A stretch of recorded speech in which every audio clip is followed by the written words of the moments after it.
যে মন্ত্রিত্ব থেকে আপনারা সরে দাঁড়াবেন? তো প্রয়োজন হলে যে এইরকম যদি কিছু সিচুয়েশন আসে, মাননীয় প্রধানমন্ত্রী যদি মনে করেন আমরা সবসময় দেশের জন্য কাজ করি, আমরা সেইটা করবো যদি প্রধানমন্ত্রী মনে করেন। প্রধানমন্ত্রী, আপনি বললেন যে এই আন্দোলনে পুলিশের গুলিতে মারা যায়নি, তাহলে কাদের গুলিতে মানুষ মারা গিয়েছে? আপনার জানা উচিত মাননীয় সাংবাদিক, আজকে আমাদের কাছে যে গুলির এইগুলো আমরা পেয়েছি, এগুলি অনেকগুলোই পুলিশের রাইফেলের গুলি না, পুলিশ ইউজ করে নাই। মানে সেটা কারা করে? আমরা তো দেখেছি যুবলীগের নেতা, ছাত্রলীগের নেতা, তারা গুলি চালাচ্ছে ছাত্রদের। আপনি যুবলীগের নেতা দেখেছেন, যুবলীগের নেতা তাদের বাধা দিতে গেছে, গুলি করতে যায়নি। আপনি নিশ্চয়ই জানেন আমার ছাত্রলীগের নেতা কয়জন মারা গেছেন, আপনি নিশ্চয়ই জানেন আওয়ামী লীগের নেতা কয়জন মারা গিয়েছেন। জি জানেন। আপনি তাহলে আপনি সেইটা না জিজ্ঞাসা করে আপনি উল্টোটা জিজ্ঞাসা করেন। 32 জন শিশু মারা গিয়েছে ইউনাইটেড নেশন বলছে, এই ব্যাপারে আপনার মন্তব্য কি? আপনার পাশে আইজিপি আছেন, উনি ওনার 32 জন শিশু মারা গিয়েছে ইউনাইটেড নেশন বলছে। শুনেন, শিশুর ডেফিনিশনটা বোধহয় আপনি সঠিকভাবে ব্যাখ্যায়িত করছেন। আমার বক্তব্য না, না, ইউএনের বক্তব্য। শিশুর মানে একটা সংজ্ঞা আছে, শিশু কাকে বলে। শিশু 18 বছরের কিশোর বলে, শিশু বলে না।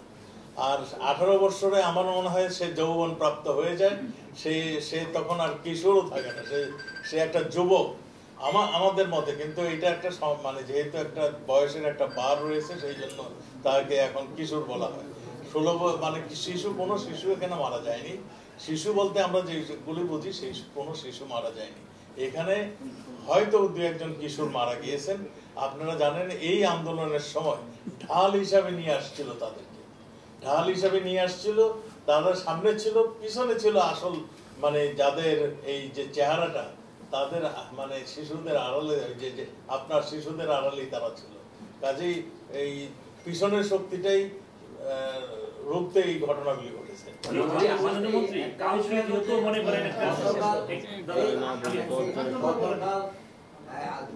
আজকে যে কর্মসূচি দেওয়া হয়েছে অসহযোগ আন্দোলনে, সেখানে আপনাদের কি প্রস্তুতি আছে এই অসহযোগ আন্দোলন নস্যাৎ করার জন্য? আমরা নস্যাৎ করতে চাই না তো। আন্দোলন যদি দেশের জনগণ আন্দোলনে যুক্ত হবে, সেগুলো আমরা নস্যাৎ করতে চাই। সেক্ষেত্রে কি তারা কোনো ধরনের আক্রমণের শিকার হবে না? নিশ্চিত কোন দল থেকে কেউ তাকে এখন কি আপনাকে যদি মারে আপনি মার দিবেন না? আপনি কি বসে থাকবেন? আপনাকে যদি কেউ আইন শৃঙ্খলা বাহিনীর জীবন রক্ষা করার দায়িত্ব, সেলফ ডিফেন্সের দায়িত্ব কিন্তু অধিকার তাকে দেওয়া আছে, আপনারও অধিকার দেওয়া হয়েছে। আপনাকে যদি কেউ অ্যাটাক করে, আপনার প্রাণ রক্ষার্থে, আপনার সম্পদ রক্ষার্থে আপনি সেলফ ডিফেন্সে যেতে পারেন, এটার আইনগত অধিকার। এটা আপনারা অন্য লাইনের কথা শুরু করে আপনি কিন্তু সবসময় এই ধরনের সব সুন্দর সুন্দর কথা বলে। আওয়ামী লীগের পক্ষ থেকে আপনার ওয়ার্ডে ওয়ার্ডে প্রতিরোধের একটা ব্যবস্থা বা অবস্থান করার জন্য যে বলা হয়েছে, আমি আপনাদেরকে বলি, আমি এটা স্পষ্ট করে বলে দিই, আমাদের শোকের মাস চলছে। আমরা এই মাসটি কি বঙ্গবন্ধুর শাহাদাত বরণের মাস। আমরা এই ধরনের সেদিন 21শে আগস্ট গ্রেনেড হত্যার মাস। এটা আমরা এই মাসটাকে আমরা শোকের মাস হিসাবে পালন করে থাকি। কাজেই আমরা শুরুর থেকে এই মাসটাকে যথাযোগ্য মর্যাদার সঙ্গে পালন করি। এটা আমাদের আজকে মানে বঙ্গবন্ধু শাহাদাত বরণ করার পরের থেকে এটা চলছে। কাজেই এইটা বিশেষ করে এই নতুন করে এখানে কোনো এখানে হয় নাই।